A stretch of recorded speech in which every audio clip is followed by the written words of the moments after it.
Alright, so it is June 1st, 2021. And I'm at 1237 Muldy Lane. This is about 2 weeks before my mother, or our mother, sells the house. And we're going to go on a little tour. So I think we'll just start with the outside. I think that for the most part, the house doesn't look all that different than it did when we were growing up. There wasn't been a whole lot of changes. You know, there's siding's different.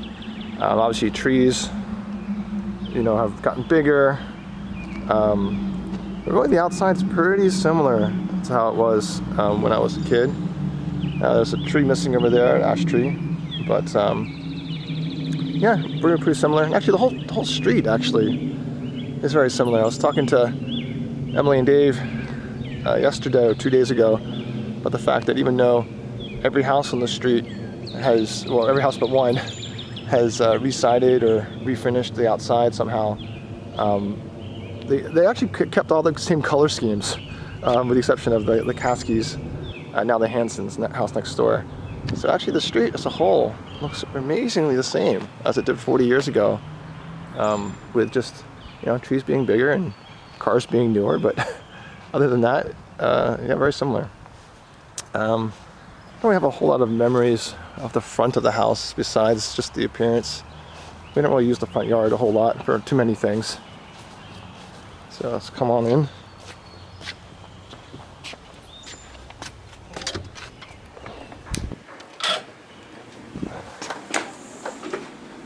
Alright, so here is the foyer. Entryway. Not a whole lot to say about this, I guess. There used to be wallpaper in here up until actually very recently, apparently. At some point in the last year, I think Mom painted the walls. But let's over to the living room here.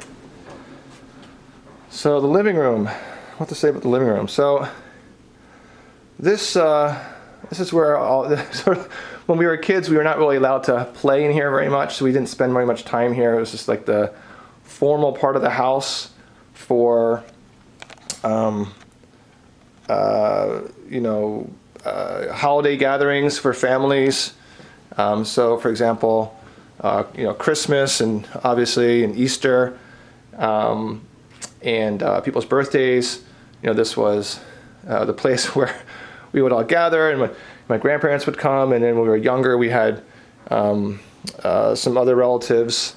There was Uncle Ed came for a few years, I remember, and we had two relatives, Aunt Mary and Uncle Herb, who were sort of very distant relatives, but my understanding was that sort of we were actually the closest family they had, so they sort of were had sort of become part of our extended family. They were actually relatives, but actually I don't even know off the top of my head what their relationship was.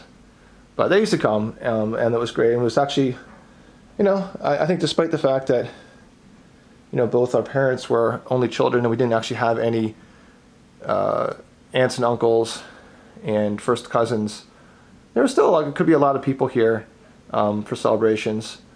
Other notable events in the living room would be New Year's Eve. We'd have New Year's Eve parties here. By parties, it was sort of just, it was a little bit of a, I don't know what the word is for it, exaggeration perhaps, because it was really just the five of us. We would have, you know, set up a little board game there. And it was like the one time a year that we would have a fire running in the fireplace. Otherwise, the fireplace wasn't used. And to be honest, it probably hasn't been used in, I don't know, at this point, 10 or 15 years at least. And then you know, also thinking about Christmas. You know, Christmases were here, and we would all, you know, come down the stairs, you know, and you know, run in here and look for the presents under the tree. And then the layout of the room has changed a little bit over the years, but not a whole lot. The major difference is, I think in 1991, give or take, there was we used to have a upright piano that my mom had bought after she got married. I used to sit right here, and this piece of furniture, which sort of like an antique style desk, had been over against this wall. And in 1991, my mom and my dad bought this baby grand piano, and Obviously, the room had to be rearranged a little bit, but aside from that, it's really pretty similar. The sofa is a different sofa, the chairs are different, but the layout's all the same. That rocking chair has been there as long as I can remember. This little antique doll, which is, I don't know, half kind of cool, half a little bit creepy, has been there forever. Actually, I think it was a slightly different location for a while. That plant stand's been there, and of course these paintings. These paintings are historic paintings of our family. That's Ephraim and Esther Parker. These have been in our family since the mid to late 19th century. They had been in my father's parents' home, and at some point around the time when they moved here, maybe shortly after they moved, they were passed down to us, and they've been on our walls for as long as I can remember. Unfortunately, Esther got a little damage here. I don't know. I feel like maybe someday we will attempt to restore them or clean them up a little bit. I'm sure they have collected 150 years of dust and grime on them. All right. Well, anyway, let's continue on. Here we have the dining room. The dining room also looks surprisingly the same as it did a long time ago. There's been some changes, like the wallpaper was a part of our renovation, I don't know, maybe 20 to 25 years ago or so. And the carpet's new too, around the same time. But the layout's the same, the furniture's the same, chandelier's the same, Christmas plates from I think Denmark are the same. And this is we would not normally eat in the dining room. The dining room in our house was for formal functions only. So by formal functions that would include, birthday dinners with family, or certainly Christmas and Easter, those kind of Thanksgiving, obviously, and then the table opens up, larger or smaller depending on the need. When I was younger, we certainly had a lot more people around the table, all of our grandparents and the aunts and uncles, well, the great aunts and great uncles that I had mentioned before, would come, and once in a while there'd be additional guests. I think my mom's cousin and his kids came out a couple times, but the last decade or so, it's usually been a much more, for the most part, a much smaller crowd. We always had sort of a very similar seating around it, no matter what the function was, or how many people were here. My dad would always sit at this end by the mirror up there. That's been there forever. And my mom would always be at that end by the kitchen, of course. I usually would sit over here somewhere. And then Dave would sit over here. And then Emily would sit usually over that side. For the most part, I think when we were younger, things may have been a little bit different. And then, of course, as I'm filming this, I'm noticing that this giant dollhouse on the table. And that, of course, is not its usual location. That was a dollhouse that my grandfather had made for Emily. And it sat in her room for the last 40 years or so. And it's only here because we were taking pictures of it, because unfortunately, as my mom sells a house, we have to say goodbye to the dollhouse, because Emily doesn't have room for it, and it's not going to survive transportation anyway. It's pretty fragile. I think it was pretty fragile 40 years ago, and it's only gotten more fragile with time. So hopefully my mom will find someone that she can give it away to. Then of course we have family china in there. And then here's the kitchen. Oh, well, that's actually a clock. Actually, before we get to the kitchen, that clock was a clock that was in my grandparents' house for the longest time. And it actually, even though it rings every 15 minutes like that, it sort of still reminds me of their house that they had down on Akron Street in Philadelphia. It's a very sort of a interesting auditory, I'm sure there's a name for that, where a specific sound triggers a memory or an emotion in some kind. Your hippocampus is, I'm sure, lighting up somehow. Anyway, that clock always has that effect for me, I think for other members of our family. And then we have the kitchen. The kitchen's been renovated, I don't know, maybe 20 years ago or so. 10? Oh, I'm being told 10 years ago. It used to be a peninsula type of kitchen where there was a counter that ran from the wall all the way out to here, and we didn't have an island, and we had this instead. But I think the island works much better than the peninsula did. And we got this nice bay window. Bay window is not original to the house, but was added well before the rest of the renovation was. And the table, as I was reminded yesterday, the seating for the table was conventionally, not conventional, it was always, my mother there, Dave over at that end, I was here at this end, and then my dad and my sister side by side there. I don't know why I sat on the end instead of my dad. That's a little bit weird, but that was how it was. And so the kitchen is just is where we'd have dinner and breakfasts. Every weekend mornings, of course, my mom would cook us breakfast, sometimes a special breakfast, not just cereal or whatnot, but like every Sunday morning was scrambled eggs with bacon or corned beef hash. There'd be pancakes or French toast often on weekend mornings too. At some point we got her a waffle maker for Christmas, which is kind of in retrospect, probably a lame Christmas present because it ended up being more for us, because then she just used the waffle maker to make us waffles. But that was not deliberate or intentional. That was just, I think, how it kind of worked out. Through the kids thinking that's a good present. I don't know.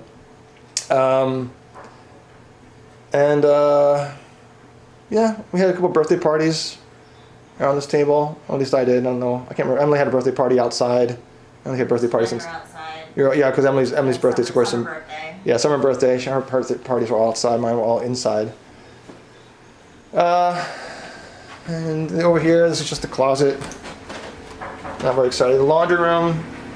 We were joking yesterday about the fact that room door to the outside, I have literally never seen it open or used it in any way. To some extent, I actually wonder if it actually even is a door, or if it's just some kind of like window made to look like a door. Because I don't think I've ever seen it open. We've got the pantry closet here. Open this up. We got our cereals up top usually. I don't know why they're up so high, so we couldn't reach them, and all the stuff that we would never want to eat, like soup, is down below, where we actually could reach them. We used to have a pile of board games down there where the napkins and vacuum cleaner are, but they're all long gone. Well, some of them are over here in the bottom of the dry sink. Some of them are in the bottom of the dry sink, apparently. And we used to mark our heights on the inside of that. And the inside, yep, as Emily's pointing out, the inside, actually, It's still there? they are still there. Oh my gosh. Well, when we painted it, one of that left there. Huh, so we used to actually, look, I don't know if you can see this on the camera, but we have our heights as we got taller. And this is something I wish I could do for our kids, but unfortunately, we since we moved, I guess we could start it now, but we just moved a year ago, and I feel like it wouldn't have quite the same meaning at this point, but it was kind of cool seeing our heights, increase over time. And then a calendar. Mom has always kept the calendar in the back of the door here, so she knows when to take us to soccer practice and to church choir and school concerts and who knows what else. Oh, and here we have some people. Some people. You're gonna say hi to posterity. Hello. We're sitting here in the house family room where we usually gather to watch television at night. Yeah, what kinds of things will we watch? Mom and I, back in the 1980s, used to watch Dallas. She used to let me stay up and watch Dallas, which was like a special On treat Friday night. on Friday Yeah. nights because I didn't have school the next day. Questionably, that may or may not have been appropriate given the age I was at the time, but that was a special treat. We always make popcorn and watch the show together, and we watch As the World Turns That's right. when I was a little older. Yeah. No, I remember actually before. When was this? I guess it was even maybe in the summers that I was here at home, and my mom would always watch. You would watch All My Children. No, you watch, what's the show before All My Children? Loving Loving. I never watched Love. No? Or, did you have It to, was just on by default after the new news. yeah, there's a new news, and then there was some 30-minute soap opera that was not very good. Yeah. And that was followed by All My Children, and then followed by As the World Turns. On different channels, though. We would switch it on a different channel than on. And just by the fact I was physically in this room playing with, I don't know, like computer games or board games or just G.I. Joe, well, we didn't have G.I. Joes, Army figures or something, I sort of, by default, absorbed some of these storylines from that era, like the Holden and Lily storyline, and the Adam Chandler and his crazy twin brother. Natalie and Janet from All My Children. Oh, I don't remember that. Sisters. And then, like, prime time shows when we were younger, we used to watch Family Ties, Family Ties, Cosby Show. Cosby Show, Cheers. That was a little bit later, though. Yeah, I feel like we didn't watch Cheers too much. It was on too late. Yeah. It was a little bit more adult. Because there's the Cheers Night Court Yeah. back-to-back shows that had a little bit more adult humor. We used to watch Growing Pains. Mm.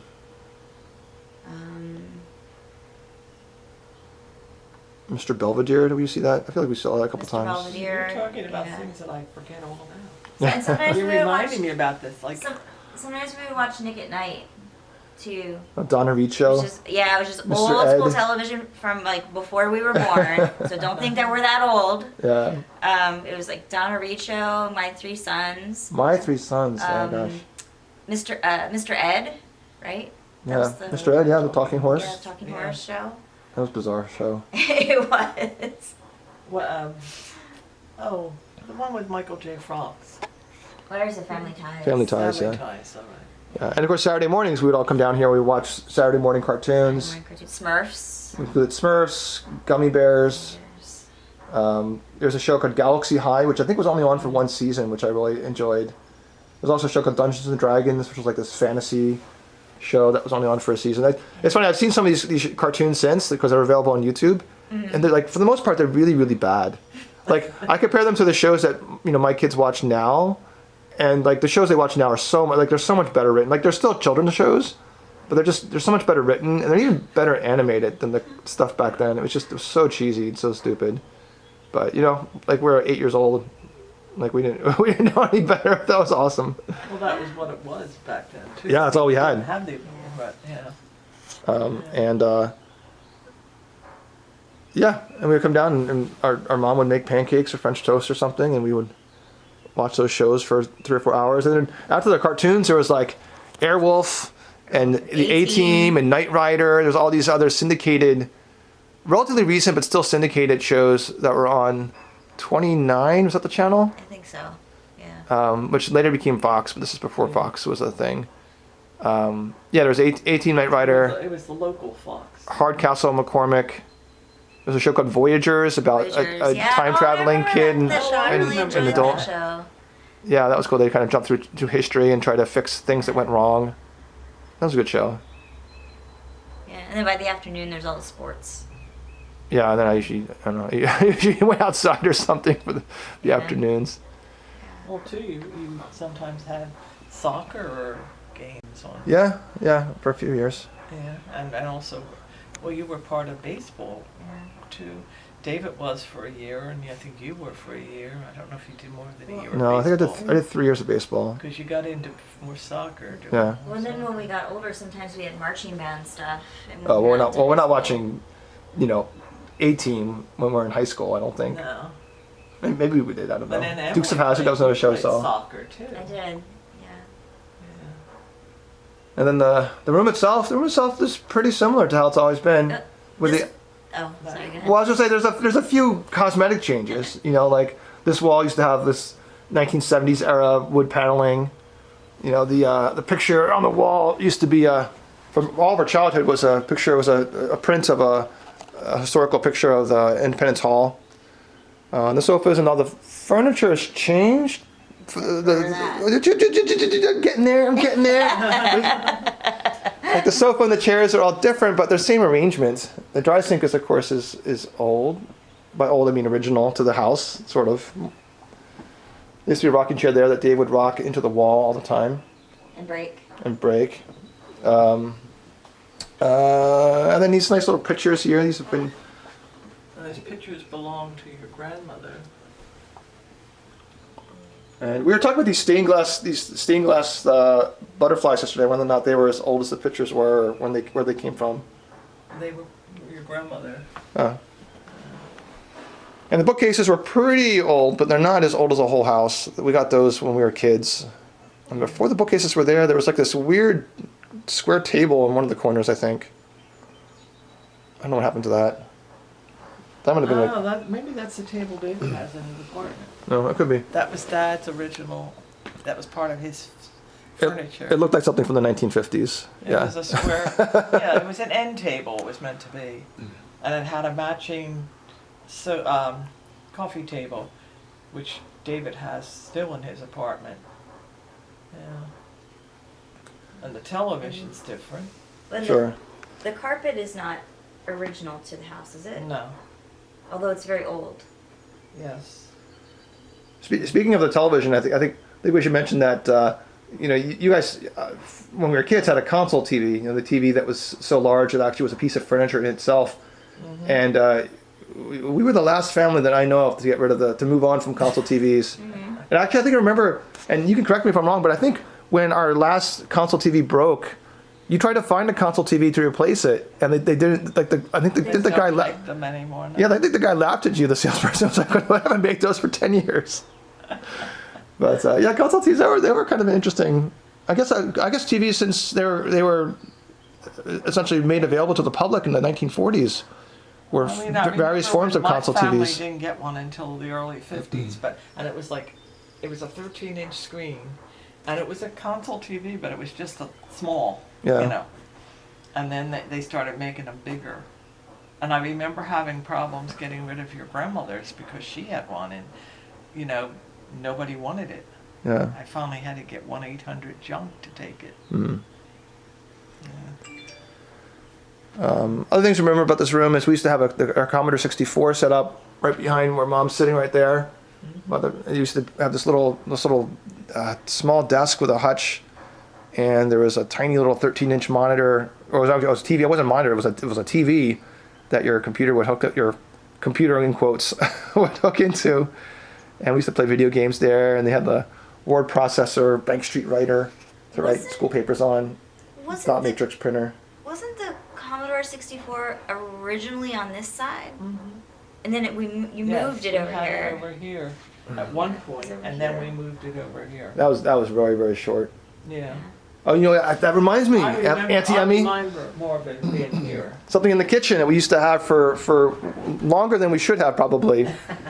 There used to be a kitchen set, a play kitchen set right here. That it was a gift. I think it was a Christmas gift, right, for Emily. That Dad made for me. That Dad had made. I mean, out of a kit, and it sat there for probably longer than it should have. Well, but then you eventually gave it to the neighbors. Yeah. Yeah. All right. Well, we're going to move on from the family room. We got more rooms to talk about. We're going to move into the. I don't know. Maybe we'll move upstairs. Okay. You're welcome to join me. Or not. It's up to you.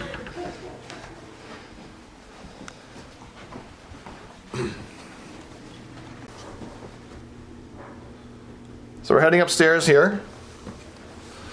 Always had a little bit of an echo in this part because there was kind of unusual for houses. I think there's this big open space above the stairs, which I don't know.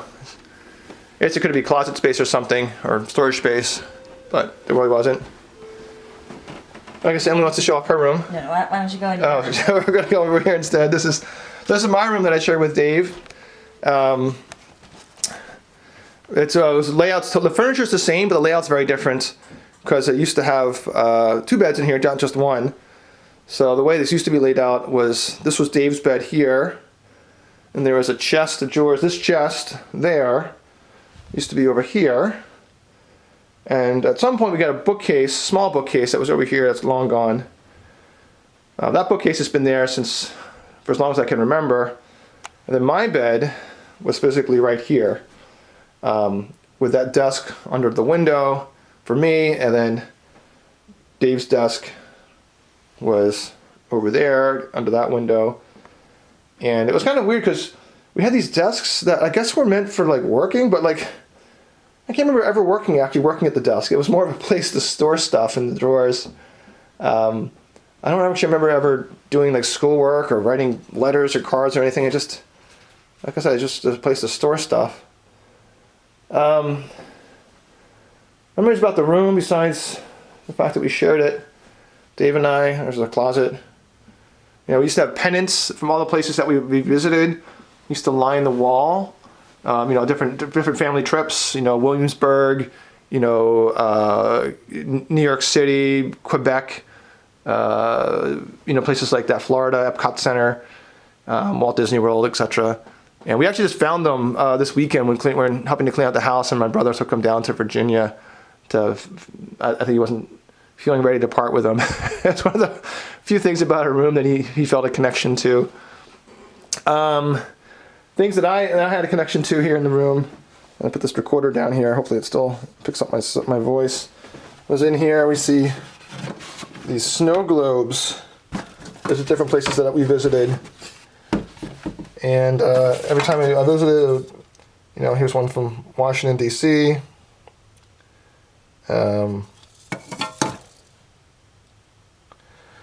We have, well, that's actually one my brother must have gotten, St. Martin. Interesting. Here's one from Quebec. Here's one from North Carolina. And of course, the water is almost all gone in all of them. I mean, even though they're watertight, the water still eventually evaporates. And some of them are kind of crappy. And, you know, I think Lake Placid, New York, the skier. I think that we're probably, I mean, it doesn't seem practical or reasonable to pay to have these shipped out to California. So they probably end up getting tossed sometime the next few weeks. But yeah, they were kind of a cool thing. I mean, I like collecting them because they were, you know, mementos of where I visited. They were inexpensive. They typically only cost, you know, $3 or $4. So I could actually afford it with my allowance. And, you know, I could display them. I could put them out and sort of be reminded of where I'd been. Sort of very similar to the pendants that used to be up around the ceiling. And I remember, I still know this is a very random memory, but I still remember the Southampton Library.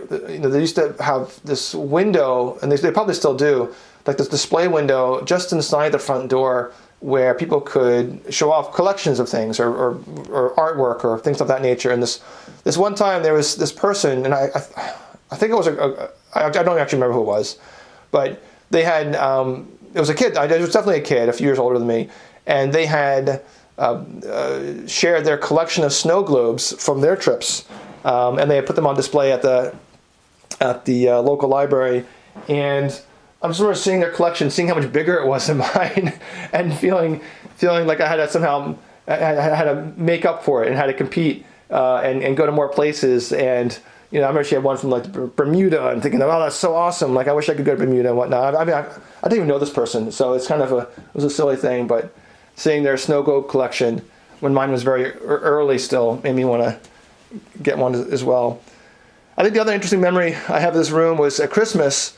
My parents would, my mom in particular, would put little electric candles in the windows that faced the front of the house. And it was only be up during Christmas, you know, between Thanksgiving and New Year's.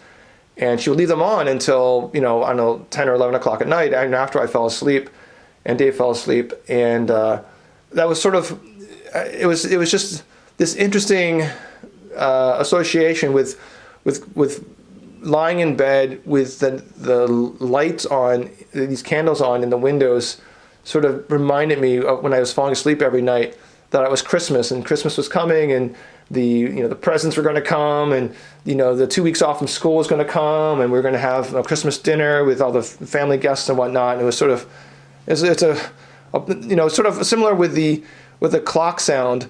The idea of falling asleep with some type of pseudo candlelight in the corner of your eye still has that weird positive association for me. I don't know. And then right there we have a little night light. We've always had a night light there. Didn't used to be a pineapple, but it's a pineapple now, I guess. And here's Emily's room. Yeah. And What do you want to say about your room, Emily? So the dollhouse that was downstairs on the dining room table. This is where the dollhouse used to sit for many years. And I used to have a baby doll cradle that would sit right here with my baby dolls in it. This desk here used to be our mom's when she was growing up in Philadelphia, and this became my desk, obviously over time. It's probably not. I don't know what's going to happen to it. Yeah, I'm not sure. It's probably not going to be with the family anymore. It may not be with anybody anymore. I don't know. I don't know. It's like one of those pieces of furniture. It's like it's old enough to be an antique, but it's not old enough to be an antique anyone's going to be interested in. Someone would need to probably refurbish it. Maybe. Like either sand it and stain it again or paint it. It might even be easier just to build a new desk from scratch. I don't know. I'm not sure. Oh, at least I'm looking at her And mugs. those are my little mugs. Those were my mug collection that I started when I was in elementary school. So every time I would go to someplace, on a trip or someplace I thought that was neat, like any kind of touristy place, I would pick up one of these little mugs. Busch Gardens. Oh, were you in Chicago? I don't remember you being in Chicago. Yeah. Oh, is this fraud? Is that you fraudulently advertising trips you didn't actually take, Auntie? No, I'm trying to remember when I was in Chicago. I might have gone through the Chicago airport on a band trip. Maybe that might have been where I got it. And then I used to have a bookcase. I was over here, which made this side of the bed very tight. Extremely narrow. Right next to the bed. And then when I was really little, I had a doll case that sat right here. I don't remember that. And one. Oh, that's right. They moved it. They moved it, yes. Because you broke the glass or something. Because in my sleep or something, must have been crawling around here on the bed, and I must have broken the glass with my elbow, and Anyway, that end up situation. over there. So they moved it over here, and the doll case actually had a bunch of dolls that our great grandmother had given our mother, and so she had put them in here. As you can see, they're no longer here. Our mother has rehomed them elsewhere. At least they weren't trashed. At least someone actually wanted them. That was nice. The little clothes hook here, the strawberry shortcake clothes hook that has my name on it, that was given to me by our grandparents when I was, I don't know, maybe about 5 years old or so, and so that's been up for 30 plus years. And the furniture here is all original as far as I've lived in this room or had lived Well, they used to in this have room. you had that weird purple chair that was here. Oh, there was there was an antique purple chair What happened to that that? was here that our mother got rid of Got rid of a euphemism year or for two ago, throwing it away. maybe a couple years ago. But the rest of the wooden furniture, is all original to the room as long as I had used this room, the bureau and the dresser and as I already said, the desk and the bed. Actually, this used to be our mother's bed when she was growing up in Philadelphia also. Which I'm kind of surprised at because her room is pretty small. And this is a pretty big. I mean, she's a queen size, right? Or is it a queen? It's full. A full. I mean, sorry. It's a full size bed. Which I always thought was unfair. The fact that you were the youngest, and you got not only your own room but the biggest bed. Well, this is a smaller room than that one. Room. Are we gonna measure square footage? Yeah, it's a little bit smaller, maybe. Not half as big. And the curtains. So I moved into this room from one of the other bedrooms when I was preschool, I guess, maybe 4 or 5, and the curtains were picked out at that time. So for any younger generations that are watching this, when you pick out your curtains for your room when you're 5, they may be there 35 years later. Nice. So these curtains and the pink color of the walls, I picked that out when I was little at that time. And then the carpet, I think, is original to the room. Yeah. All right, and we can't leave this room without talking about Babyland. Babyland, yes. So we used to play this game with Emily's dolls and stuffed animals, and her room was Babyland, and there are different geographic features of Babyland. Like the cradle was the home of Annabelle and Goldie, her dolls. And Marita. Annabelle Goldie was one doll, and Marita Joellen was the other. Cabbage Patch Kids. Whatever, are those dolls in Virginia, or are they gone? They're in...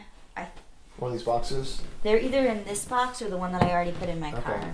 They're in the one I already put in my car. Okay. Those were the only 2 dolls I saved.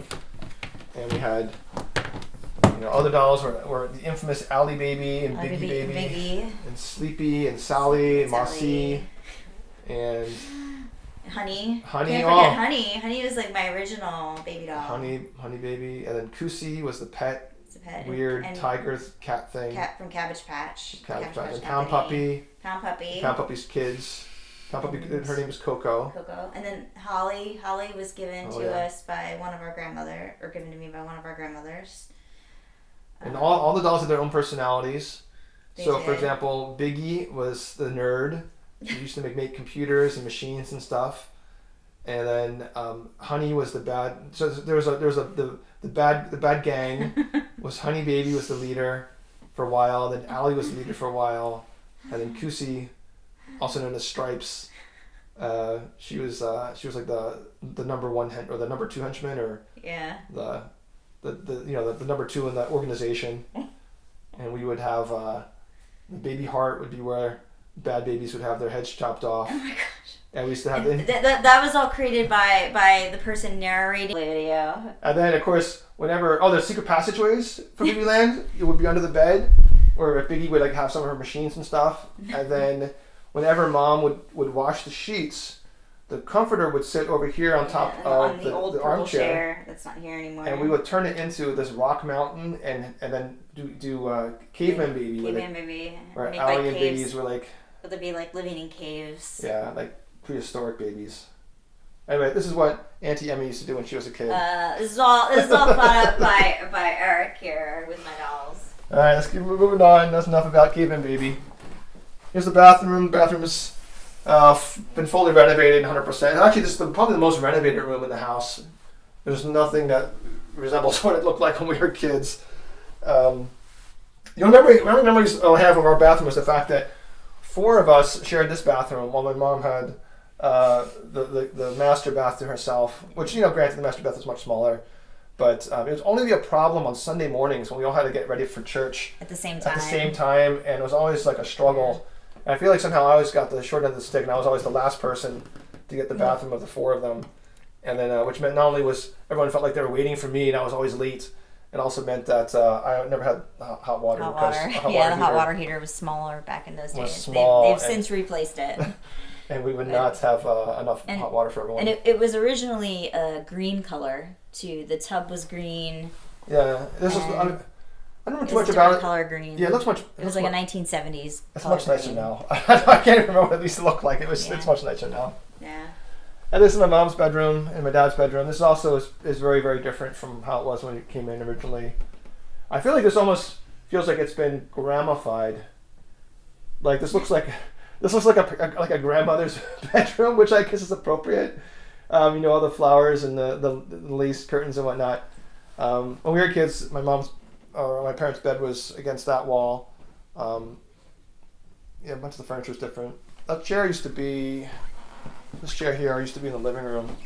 Antique chair. I don't know if that's going to my mom to her new place or not. We didn't really spend too much time in this room. I think my parents were not a fan of us hanging out in their bedroom. The one thing I do remember is my parents' bed always had a much higher mattress than ours. And so when they were sort of just not around, not aware that I was doing this, I would come in here and I would pretend that I was doing the high jump. And I would sort of run up and like launch myself over the footboard there at the bottom of the bed, and then sort of just like flop down on my back like I was doing the high jump on top of the mattress. I think that was probably when I was like, I don't know, 7 or 8, maybe even younger. And then this is the master bathroom I talked about before, which also has been renovated at some point. I don't actually remember when. My parents had their own closets there. Linen closet across the hall, super tiny door. And this is the back room. Most people call this, they would call this the guest bedroom. But for some reason we always called it the back room, which I think highlight the fact that guests actually rarely stayed in here. Even though there's a bed, it's generally my parents' office, normally my dad's office, and he had this enormous desk. And the desk has moved around different locations over time. But it's been in this spot for probably at least 20 years at this point. And he would sit here and basically, I don't know, like keep track of financial stuff. He was incredibly fastidious. I mean, he was an accountant, so of course he's incredibly fastidious with anything money related. And would have like these binders of like the stock portfolios, and I mean, today, this is all, first of all, it's all automated, and you would be keeping track of this, automatically with records. But you think, you think about someone keeping close tabs on this, you think, he must be a day trader, someone that like trades like back and forth. Like, no, like he would trade stocks like maybe like once or twice a year at most, and he was just really very interesting in keeping track, almost like how some people keep track of sports figures and sports statistics. Yeah. You keep track of. Make sure you get the wall hanging there. Oh yeah, this is a picture here. I know what's going to happen to that when my mom moves. Accountant. These types of things, these types of art was super common back in the 80s. I haven't really seen like where the little characters, saying random quotes that are supposed to characterize the field or whatever the art is advertising. I really haven't seen that around too much anymore. And this picture, there used to be a different picture there of these horses. The picture that was here before was very distinctive, but not very good, perhaps. I think this picture here, I think my mom was saying that, she was saying my dad got it for her. I think it used to be downstairs present. somewhere. And it was in their bedroom for a while.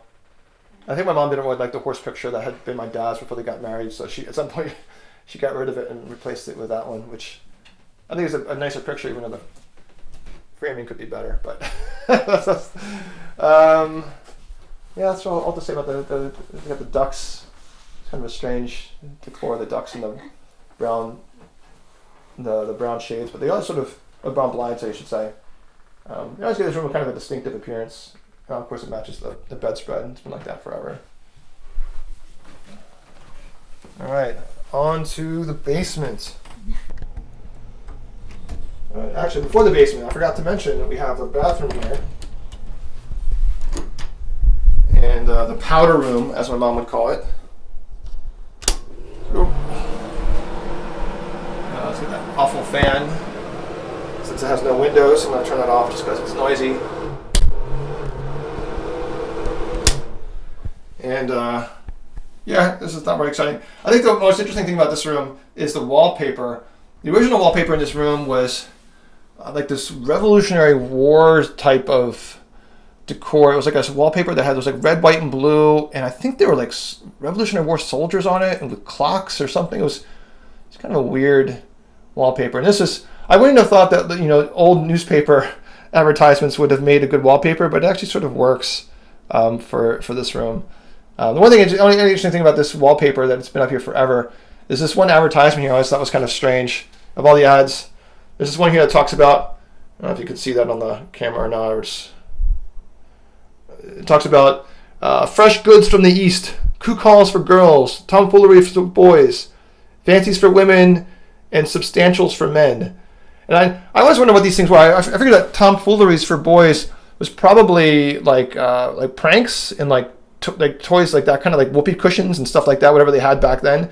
But I always wonder what coup-calls were, and substantials, like what's a substantial for men? And actually, I googled this yesterday. This is obviously we didn't have Google when I was a kid, but I googled the word coup-call, CEWCAW, and like all the results were essentially variations on that advertisement. Advertisement in different forms, and even something from the MoMA, I think, that used the advertisement in its design.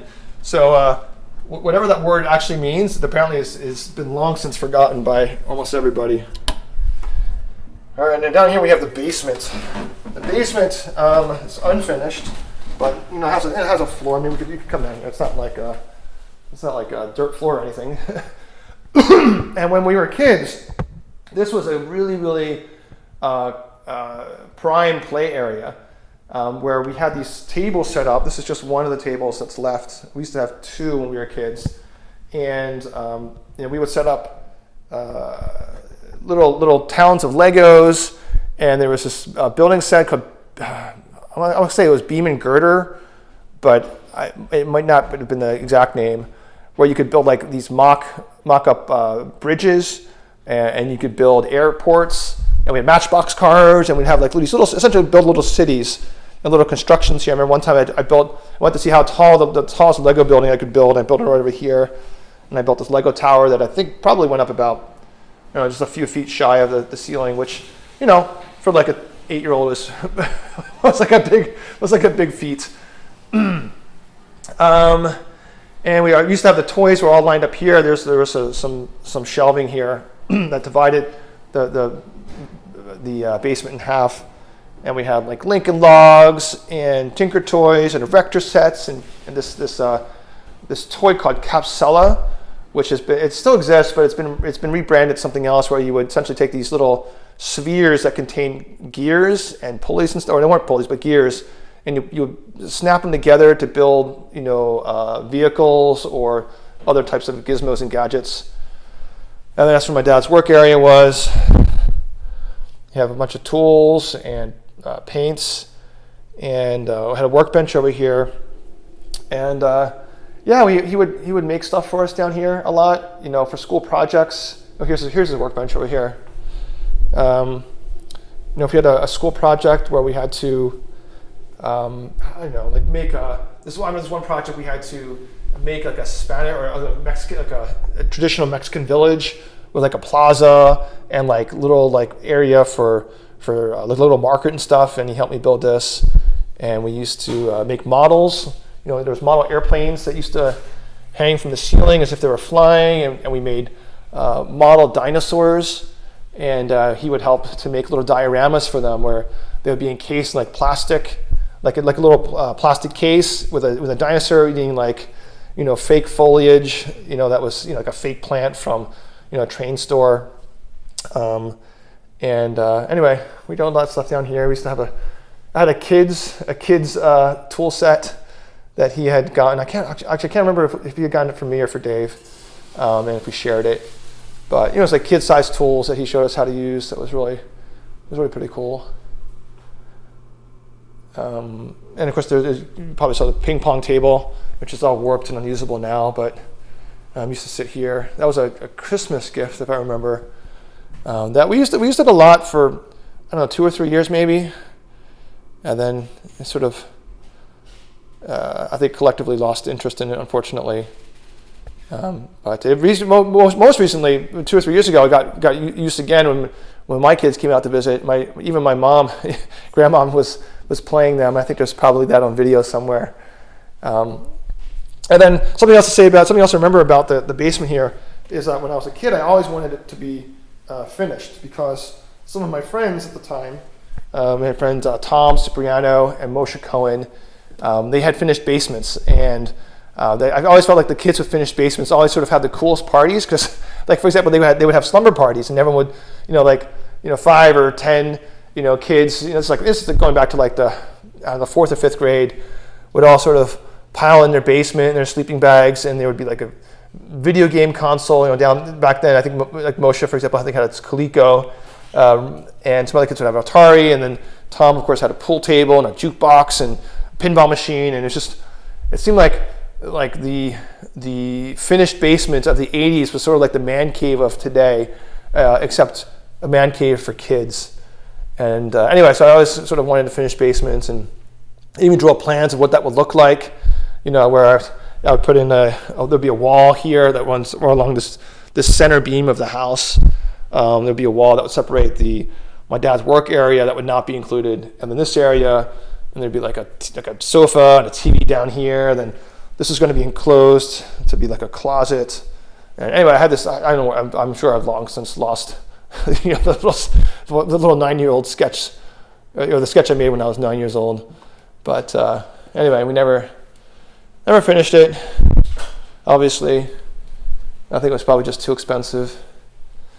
And then by the time that we had the money for it, it just, having a finished basement when you're a 22-year-old college kid is sort of not quite as cool as when you're a 9-year-old.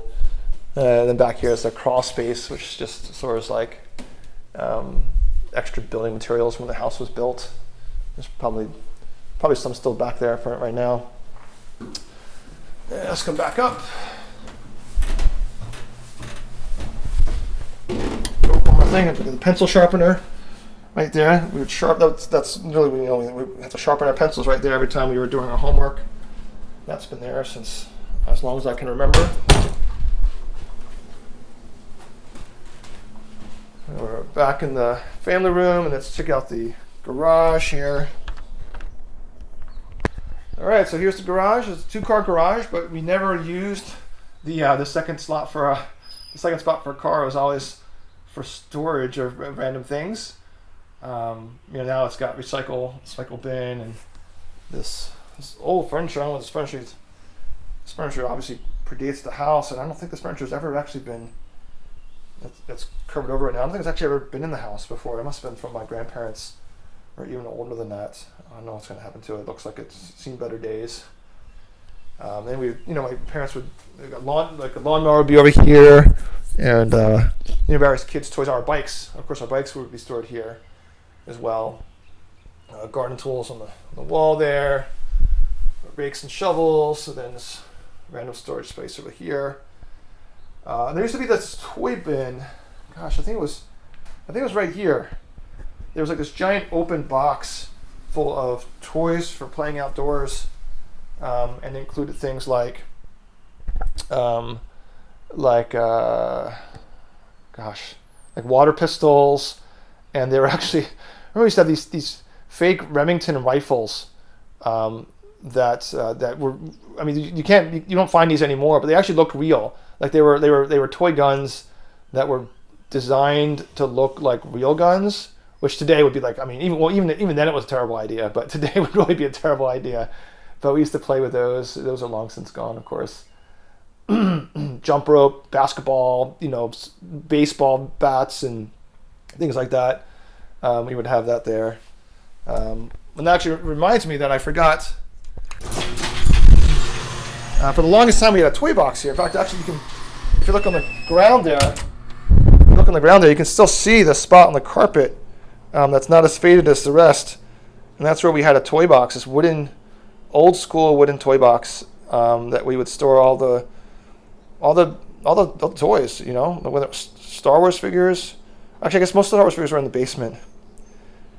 Yeah, that's a good question. Sort of what toys made their way into the toy box versus the basement toy area. I guess if it was relatively small, like the Rubik's Cube and Rubik's Magic Snake, those types of puzzles would be here in the toy box, as well as sort of like one-off figures or one-off toys that were not part of a set or larger collection. They would be in the toy box, and that was there pretty late. I want to say that was even there as late as like just 10 years ago when all of us were in our 30s, before Mom and Dad finally got rid of it. All right, sorry, we're back in the family room because there's a few things I forgot to mention. I wanted to also talk about the books on the bookcase. Emily and I were talking about some of them yesterday, and I feel like some of the books have more meaning for me than maybe they should. I don't know. There's some books that like my parents have always had the photo albums as long as these bookcases have been here. There's always had photo albums here. They used to have one photo album for each of the kids plus a Christmas album. And over time, as pictures accumulated, there's been more and more photo albums of various forms. And most recently, I have, photo albums of Bennett and Juliana. Unfortunately, there's 5 of Bennett and only 1 of Juliana because the company that made the books went out of business after Juliana was won. But and we used to have an encyclopedia up there, the Funk and Wagnall encyclopedia. Now we just have the dictionaries left. I guess people don't really use encyclopedias anymore. And then, a collection of books that my parents accumulated over the years. Some actually were inherited to them, I think, probably from their parents. And then books down here that I have these very distinct memories of when I was a kid. There's this book, The Volume Library. I remember that there's this guy, and maybe I'm misremembering this, but there was some salesman that came around to our house. Door-to-door salesman. A door-to-door salesman just selling this book. That was all he was selling, is this one book. And the Volume Library, and I should Google this. I wonder if there's like a Wikipedia entry for it or something. It's essentially meant to be a single book that contained all the knowledge that a person should reasonably have. It's like there's like chapters on like math, chapters on history, chapters on sociology, on nutrition, on anatomy, on literature, religion. It's sort of like an encyclopedia in one volume. I don't know. I think at the time, if I remember correctly, it cost $100, I think. Yep. Which at the time was sort of like this unfathomably expensive book, despite the there fact you it's go. like cheaper than most college textbooks. The volume library was a one-volume general encyclopedia reference work that was published from 1911 to 1985. It remained as a 2 or 3 volume reference work until at least 2004. So there we go. So Yeah. it was an annual publication. And he was a college student, and that's how he was earning money that summer, going door to door selling this volume library. He was not from this area. Yeah. He was from out of state Yeah. somewhere. Well, that's a good book. I know Emily wanted me to throw that out, What? and I refused to do it. Good for you. Other books there that I remember, The World's Last Mysteries. That was probably made, but it was on National Geographic or Reader's Digest book. It might have been Reader's Digest, and then The Last 2 Million Years from Reader's Digest, and The World Around Us, Marvels and Mysteries. I don't know, I just remember looking through those books when I was a kid and being like, wow, like archaeology is so cool.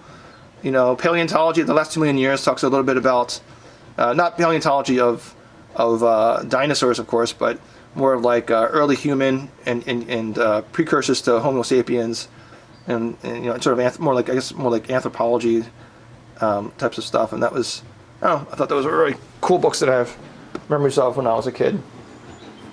All right, now we're going outside. Outside to the backyard. All right, thank you, Emily. So here we have the porch, and I'm going to crank down the exposure here on the camera so it's way cranked up. All right. So this porch, of course, is not original. Yeah, it's maybe like 15 years old.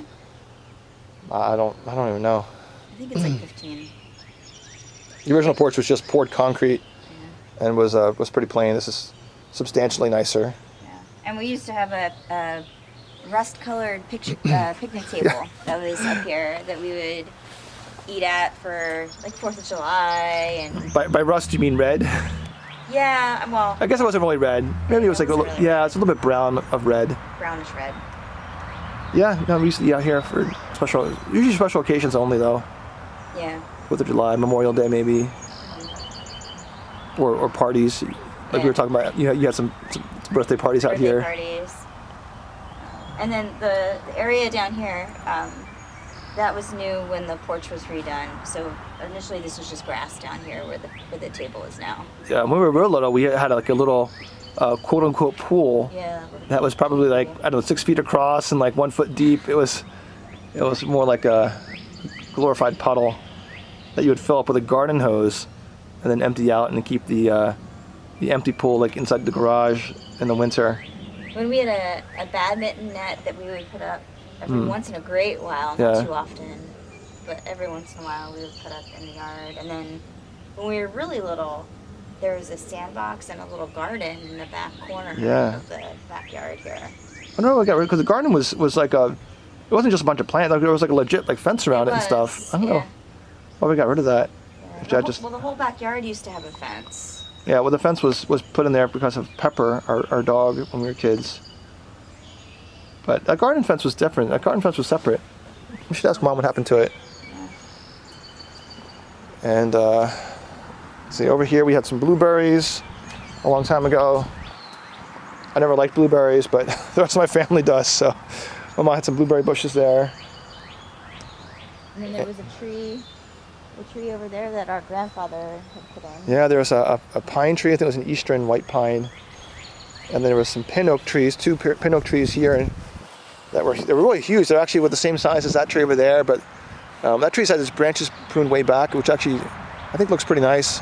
Ours, the branches hung down super low and actually sort of cut the backyard in two, which in retrospect was probably not very great. I think we probably should have 30 years ago done what they did over there. It would have been nice. Yeah, we would have, we'd do random things in the backyard, like, kids' backyard things, like hit the soccer ball around or wiffle ball, or Emily mentioned the badminton net. We had one of these we call it kickbacks, or like this net with springs that you would throw a ball to and it would bounce it back to you. Oh yeah, I forgot about that. I can't remember. I haven't seen one in the longest time. It's like if you want to play catch, we don't have anyone to play catch with. It's kind kind of a sad idea, I suppose. Yeah. And then back here, this is the quote-unquote woods, which, you know, from a 30,000-foot view, probably looks the same, but individual trees and layout of paths and stuff is very different. I feel like there used to be two walking paths to the creek. One was over here, which is totally overgrown and is really accessible to deer. We saw a deer here yesterday, but there was a path down to the creek that way, and then there always was a path over here as well, which still sort of exists. No one uses these paths anymore, and calling them paths is using the term very loosely. But this is actually all overgrown. This used to be open back here. There was like a line of bushes and trees that sort of separated this relatively open area back here, which is, I mean, totally overgrown at this point. And then here's the creek, the famous creek. I believe it's actually called Mill Creek, officially M-I-L-L. And it originates up by the corner of Bristol Road and 2nd Street Pike, and eventually flows into the Neshaminy Creek before flowing into the Delaware River. And yeah, we used to come down here when we were kids, and we would, you know, play in the dirt and the rocks and make little rock bridges over to the other side. There's interesting buried cars. There's actually, I think, only one left. I don't know if you can even see it, but there's a buried car. I think it was probably meant to keep up the bank to prevent erosion. But when we were kids, we used to joke that it was like a gangster car that someone had buried to like hide evidence of crimes and stuff, and stupid, you know, kid stuff. And there used to be this, I guess, I don't know if he's still there, the family across the street, across the other side of the creek, used to be very, very cranky when kids would cross the creek. That's not the same people. Not the same people there? Okay. No. And the irony of it is, like, much later, I realized that, like, actually the homes on this side of the creek actually own part of the property on the other side.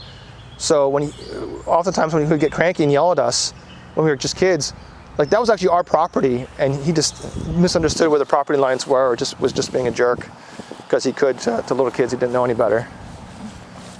But yeah,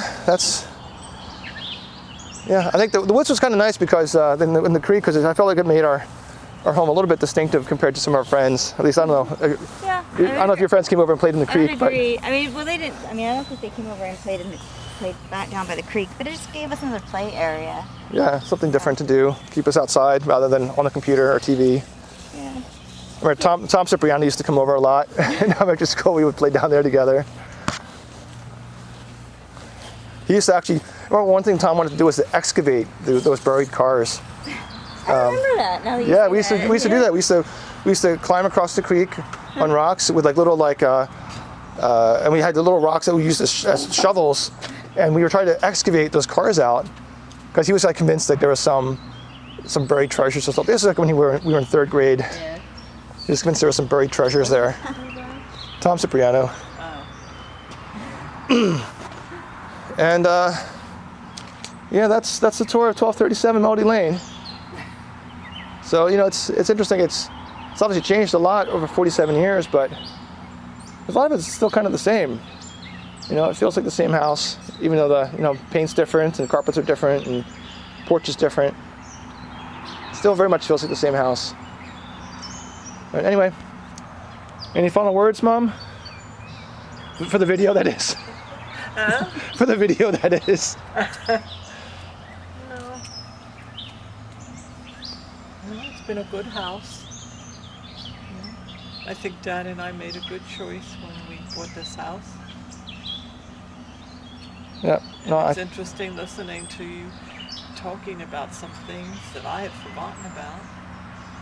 And also when you mentioned about some of the books that were on the bookshelf and how you used to look at them. I didn't realize you looked at some of those. Yeah. You know.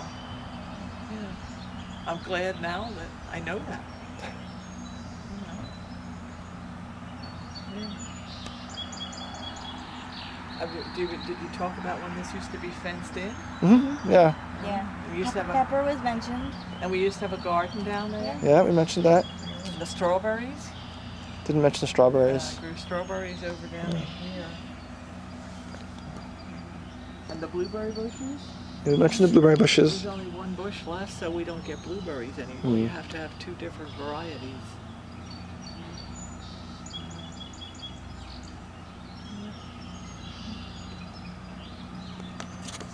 And the creek is changing its course. We no longer have a beach down there, do we? No, not really. And that's all overgrown. It needs to be cleared out. All right, well that's 1237 Melody Lane. So I don't know who's going to be watching this in the future, if it'll be us years from now, or if it's going to be Bennett and Juliana, or someone yet to be part of our family. But I hope you enjoyed the tour. And yeah, that's it.